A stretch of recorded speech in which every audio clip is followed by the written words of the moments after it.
ہمارے طلباء کو پکڑتے تھے، 84-85 کے پٹھان اور MKM کی جنگ تھی، عورتوں کو بھی گولی مارتے تھے، عورتیں بھی نکلتی، اتنی کرفیو سخت ہے، معصوم بچوں کو بھی۔ جامع فاروقی کے طلباء دھڑا دھڑ جا رہے تھے۔ وہ کرنل کوئی دیندار تھا، سمجھے، وہ بریگیڈیئر دیندار بار بار آ کر کے کہتے ہیں سلیم اللہ تجھ پہ قربان جاؤں، آپ سے مجھے عقیدت ہے، لیکن یہ بے غیرت جو ہے نا، یہ آپ کے طالب سفید کپڑے والے، خدا کی قسم ہم پرندوں کو بھی نہیں چھوڑتے، ایسے سخت وہ ہے، کرفیو ہے، طالب علم نکل رہے جا رہے ہیں، ہم ان کو کیسے ماریں؟ اور یہ ساری ڈیوٹی میری ہے، اللہ کو میری نگرانی ہے، شاہ فیصل قانون نمبر 1 پر 3 پر 2 پر 4 پر ان سب پر میں گھومتا پھرتا ہوں، یہ طالب علم سارے۔ ایک طالب علم کو کرنل نے نوٹ کیا کہ یہ کتے کا بچہ بار بار آ رہا ہے جا رہا ہے، ایک دن دیکھا، دوسرے دن، تیسرے دن کہا اس کو پکڑ لو، اس کو فوجیوں نے پکڑ لیا۔ کرنل کہتا ہے کہ میں نے خود حضرت جی سے اس نے واقعہ بیان کیا، کہتے میں نے کہا اس کو ادھر لاؤ، میں نے کہا کہ بے غیرت آدمی، آپ کو شرم نہیں آتی؟ آپ کو میں جانتا ہوں، ہماری ڈیوٹی یہاں کئی دن سے، تو بار بار آ رہا جا رہا، باقی کسی طالب کو میں سمجھ رہا ہوں کسی ضرورت کے تحت کہیں نکل گیا، لیکن تو بار بار، تجھے دیکھ رہا ہوں، روزانہ تجھے دیکھ رہا ہوں، تجھے نہیں چھوڑوں گا بے غیرت کی۔ اب بول تو کرسی بنے گا یا مرغا بنے گا؟ کرسی جانتے ہو کتنے مشکل ہے کرسی بن، آدمی کے پاؤں سن ہو جاتے ہیں، گھٹنے سن ہو جاتے ہیں، بتاؤ کرسی بنو گے یا مرغا بنو گے؟ دونوں میں سے ایک۔ اس نے کہا کہ نہیں، میں ہیلی کاپٹر بنوں گا۔ خدا کی پناہ موری صاحب، اس موقع پر بھی ظالم کا بچہ ڈر نہیں رہا، اس نے کہا کرسی بھی نہیں بنتا اور مرغا بھی نہیں بنتا، کیا بنوں گا؟ ہیلی کاپٹر۔ تو فوجی نے کہا کہ وہ ہیلی کاپٹر کیا ہوتا ہے، کیسے بنے گا تو؟ کہا تو مجھے چھوڑ، میں کیسے بنتا ہوں؟ تھوڑا سا کچھ فاصلے پر فاصلے ہو گئے،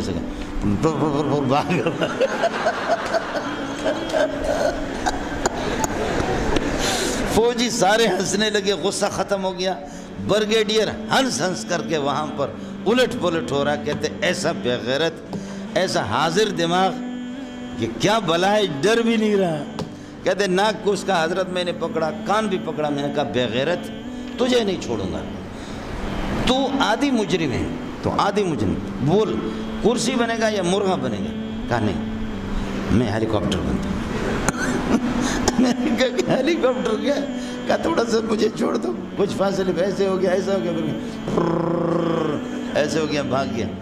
وہ آ کر کے حضرت جی کو بتایا کہ حضرت جی کے پاس ایک چادر ہوتی تھی، اس چادر کو حضرت قربان جاؤں، وہ فرماتے مولانا مدنی اپنے استاد کی یادگار میں ہری رنگ کی چادر ہوتی تھی چھوٹی سی، حضرت جی نے ناک پہ رکھ کر کے منہ پہ ایسا ہنسا، کرنل بھی ہنستے رہے، کہنے لگے خدا ہمارے ہاتھوں کو شر کرے، ہمیں ایسوں کو کیسے گولی مارے، حالانکہ ہمیں حکم ہے، آرڈر ہے، اتنا کرفیو سخت ہے، لیکن ان کو کیسے مارے؟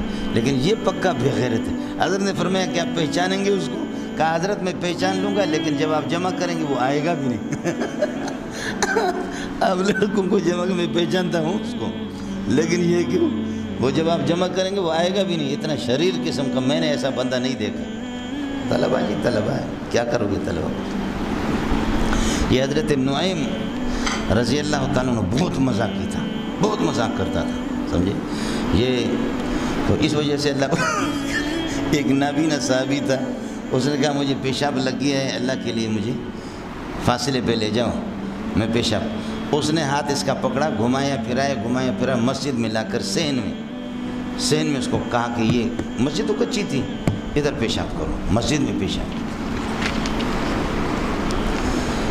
صحابہ نے کوسنا شروع کیا، وہ بھاگ گیا، اور نابینا صحابی سے کہا کہ تمہیں شرم نہیں آتی مسجد میں پیشاب کرتے ہو؟ کہا خدا کی قسم، مجھے تو نعیم نے کہا کہ یہ کچی زمین ہے، یہ مجھے کیا پتہ ہے، اب اللہ کی قسم اس کو چھوڑوں گا نہیں، کسی بھی صورت میں نعیم کو نہیں چھوڑوں گا، سمجھے؟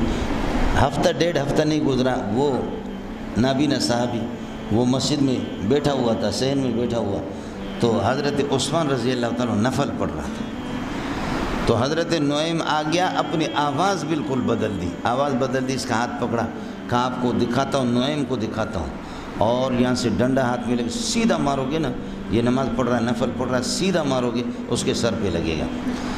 اس نے دے مارا حضرت عثمان کو ڈنڈا، حضرت عثمان کے خون ہی خون نکلے، خون ہی خون، نماز توڑنی پڑی اس کو، حضرت نعیم بھاگ گیا۔ اس پر صحابہ اتنے غصہ ہو گئے، انہوں نے کہا اس کو چھوڑیں گے نہیں، اس کو جان سے مار دیں گے۔ تو اس پر پھر یہ ہے کہ حضرت عثمان نے جو جملہ کہا، فرمایا خبردار اس کو چھوڑ دو، یہ بدری ہے، بدری اللہ کے لاڈلے ہیں، یہ بدری ہے اللہ کے لاڈلے ہیں، ان کو چھوڑ دو۔